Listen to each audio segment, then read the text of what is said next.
பேச்சு தோசை எவ்வளவு அழகா இருக்குன்னு பாக்குறதுக்கு குக்கீஸ் மாதிரி இருக்குல்ல.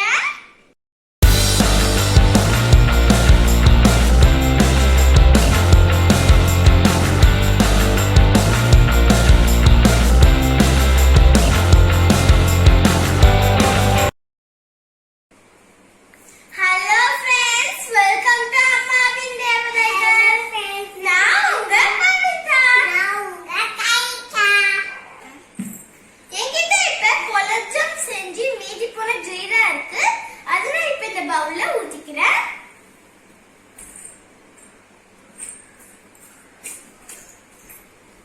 வாங்க இத வச்சு நாம இப்ப ஒரு ஸ்நாக்ஸ் ரெசிபி ட்ரை பண்ணி பார்க்கலாம்.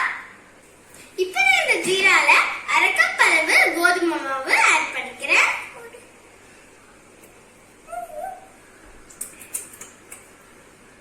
மிக்ஸ் பண்ணி பார்த்துட்டு கோதுமை மாவு பத்தலைன்னா இன்னும் கொஞ்சம் ஆட் பண்ணிக்கலாம். நான் மறுபடியும் அரை கப் அளவு கோதுமை மாவு எடுத்துட்டு வந்திருக்கேன். இதை கொஞ்சம் கொஞ்சமா ஆட் பண்ணி நல்லா மிக்ஸ் பண்ணிக்கலாம்.